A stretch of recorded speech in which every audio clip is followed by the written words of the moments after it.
All right, we'll get back to the notes here. We're on problem 31. And in problem 31, they want us to graph the function f of x equals 3 times x minus 1 squared minus 3 by using transformations. That's what I was calling method 2 in the notes there. And we'll write each equation of each graph below the graph. Okay, so to start, I'm always starting with y equals x squared. Okay, so that's just a parabola centered at the origin facing upward. Okay, and we have a series of 4 transformations. Okay, it's actually 3 transformations, but the fourth graph is always going to be our answer.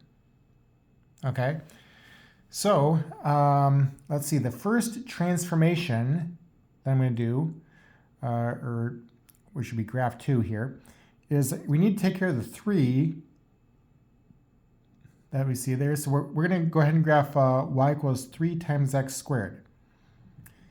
Okay, that would be a vertical stretch of the first graph. So all I'm going to do is I'm going to multiply all the y values by 3. Okay, to get the new graph. So 0, 0 is going to stay right at 0, 0. Here's 1, 1 on the original graph. When I multiply the y value by 3, that will put me at the point 1, 3 on this graph. Here's the point negative 1, 1 on the original graph. So when I multiply by 3, that puts me at negative 1, 3. Here's the point 2, 4. And when I multiply the y value by 3, that'll put me at 2, 12. And here's the point negative 2, 4. When I multiply the y value by 3, that puts me at negative 2, 12. Okay, now both of those points are off the scale that we've got, right? We're only scaling this from 4 to negative 4. So that's fine. We'll just stick with these 3 points that we got plotted for the rest of the way. Okay, and go ahead and draw a parabola passing through those points there. Okay, so as you can see, we stretched the graph out vertically. Okay, and so the graph got closer to the y-axis on both sides. Now the next transformation, or graph 3, is always going to be a shift to the left or to the right of graph 2. And I'm going to be graphing y equals 3 times x minus 1 squared. Okay, so I'm going to be shifting graph 2 to the right 1 unit, with that being a minus 1 there. I'm going to go to the right one and plot all these new points. Okay, so 0, 0 is going to be at 1, 0. 1, 3 is going to be at 2, 3. Negative 1, 3 would be at 0, 3. And I'll go ahead and draw the parabola passing through those points. By the way, when you're drawing parabolas here, you need nice smooth turns through the vertex, right? No sharp turns, okay? If you draw something with a sharp turn, then that means that you're working with the absolute value stuff, and we don't have anything involving absolute value bars, okay? Now the last graph is going to be our answer, and that's where you're graphing the whole thing. Y equals 3 times x minus 1 squared minus 3, okay? So with the minus 3, I'm going to have to shift graph 3 down 3 units. Okay, so all these points are going to move here. 1, 0 is going to be at 1, negative 3. 2, 3 would be at 2, 0. And then 0, negative, or 0, 3, when I go down 3 units, that's going to put me at 0, 0. Okay, so then I can draw the parabola there, and this graph would be my answer. Okay, now this form is called vertex form. We have 2 common forms for parabolas. We got the standard form, that's the ax squared plus bx plus c form, and then there's vertex form. Vertex form is where you have a times x minus h squared plus k. The reason why we call it vertex form is because we can identify the vertex right away. The vertex is at the point hk. So h is 1 and k is -3. So, you know, in doing this method, if I don't have a parabola at the end where the vertex is at 1, -3, and I'm opening up, like I got a wrong answer. Okay, so there's no point to compute, you know, like we were doing up here. Okay, let's try problem 32 next. So problem 32 is, you know, the same thing, just a different function there. The first graph is always going to be the graph of y equals x squared. Okay, so I got that. Now in graph 2, I'm going to graph y equals ax squared. A is -2, so y equals -2x squared. That means that, let's see, I'm going to have two transformations happening. So if I had y equals 2x squared, I would be vertically stretching out the graph, so the graph is going to be closer to the y-axis on both sides, but that's a -2. So we're going to also flip this graph upside down, so it'll be facing downward. Okay, now either way, all you're going to do to get the new graph is multiply all the y values by -2. Okay, so let's do that. 0, 0 is going to be at 0, 0. 1, 1 is going to be at 1, -2. -1, 1 would be at -1, -2. Here's 2, 4. That's going to be at 2, -8. And then -2, 4. That's going to be at -2, -8. Both those points are off the scale that we've got. We'll just stick with these points, these 3 points the rest of the way there. Okay. Now the next graph is going to be a shift to the right or to the left of graph 2. So in this problem, I'm going to be going to the left 2 units, with that being a +2 there. So all these points, bump them over to the left 2. 0, 0 would then be at -2, 0. Here's 1, -2. When I go to the left 2, that's going to put me at -1, -2. Right there. And then -1, -2, when I go to the left 2, that'll put me at -3, -2. Okay, and then I can draw this parabola. And so that'd be a sketch of this curve here. And then the last graph is my answer. Okay, I'm going to be graphing the whole function now. Y equals -2 times x plus 2 squared plus 1. With the +1, I need to shift graph 3 up 1 unit. Okay, so -2, 0 is going to be at -2, 1. And I could already know that, right? Because x minus h, x plus 2, that's the same as x minus the -2. So -2 is the h value, and k is 1. So the vertex is going to be at -2, 1. Okay, and that's what we got, right? And okay, here's -1, 2. When I go up 1 unit, that'll put me at -1, -1. Here's -3, -2. When I go up 1, that'll put me at -3, -1. Okay, and so this graph would be my answer.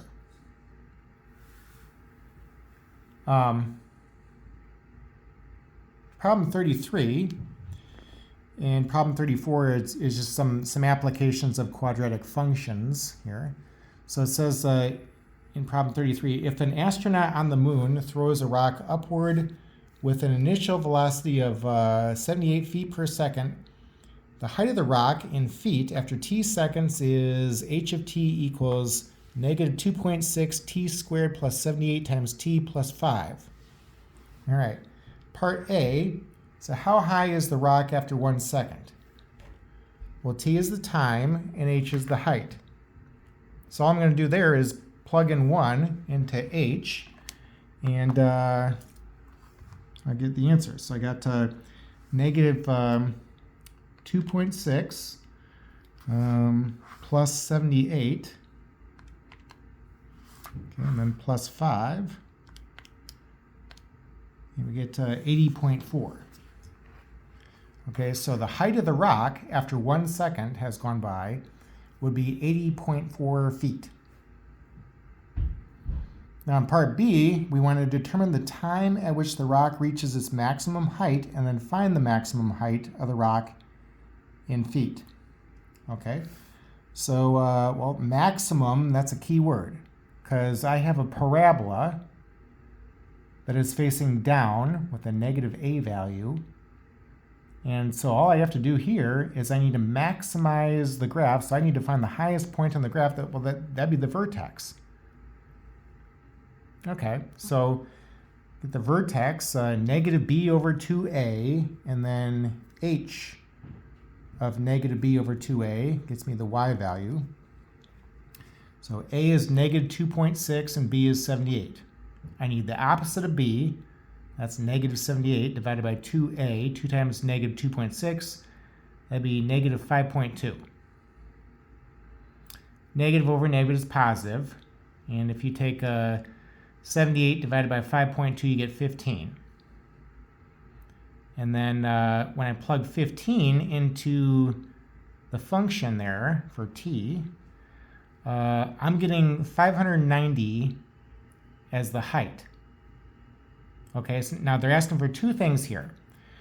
It says to determine the time where the rock reaches its maximum height, and then what is the maximum height? Well, the time, so it's going to take 15 seconds for the rock to be at its highest point in the air, and at 15 seconds, it's going to be 590 feet above the ground. Okay, so all you're doing there is you're finding the vertex. And by the way, you know, for some of these problems here, like you're going to look for keywords like maximize or minimize, because that will tell you you need to do something with the vertex.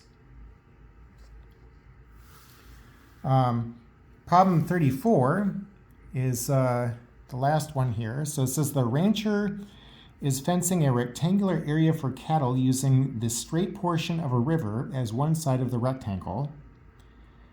The rancher has 1,800 feet of fencing and will not fence along the side of the river. Okay, he's just going to use the river as enclosure. What dimensions of the rectangle will produce the maximum area, and then what is the maximum possible area? Well, maximum, that's a key word. Okay, so by seeing that keyword, that means I can do something with the vertex here once I have the function. Well, here's a picture. Now, he's only got 1,800 feet of fence available. So if I take x plus y, or 2x plus y, I get 1,800. Okay, and if we solve this equation there for y, subtract 2x from both sides, y is equal to negative 2x plus 1,800. Now the area of this rectangle I'm going to call a function of x. The area of any rectangle is length times width, so I have to take x times y. Now, when I create this function, I don't want two variables floating around. I don't want x and y there. I'd like to have only x, right? I'm creating a function in terms of x. So I know what y is in terms of x. That's negative 2x plus 1,800. We just did that. So where I see y, let's go ahead and replace that with negative 2x plus 1,800. And then if you distribute x, you got negative 2x squared plus 1,800 times x. Okay, that'd be the function that we need. Now, we need to maximize the area. Maximize, that's the key word, because I have a parabola that's facing down, right, with a negative a value there, negative 2. So if I want to maximize the parabola, I need to find the highest point on the graph. Well, that'd be the vertex. So if we find the vertex, you know, we're done. Okay. Well, let's get the vertex next. So negative b over 2a. A is negative 2 and b is 1,800. So I need the opposite of b, that's negative 1,800. divided by 2a. 2 times negative 2 is negative 4. Negative over negative is positive. 1,800 divided by 4, that's 450. So then if I plug in 450 into the function, where I see x, I was getting 405,000. Okay? So the maximum area would be 405,000 square feet. Okay? And what dimensions will produce the biggest area? Well, it's going to be when x is 450 feet and y, if x is 450, would be negative 900 plus 1,800. That'd be 900 feet. Okay? So let's circle that. All right. So, this would be, handy information that this rancher would want to know. So if the rancher is designing this, fenced-in region here, and he goes with any other dimensions, not 450 by 900 feet, then the rectangle is not going to be as big as it could have been. Okay, he's going to get some area that's going to be less than 405,000 square feet. Okay. All right, so that's it with that. So at this point now, we're all done with section 3.2, and I'll start in on the next worksheet in the next video.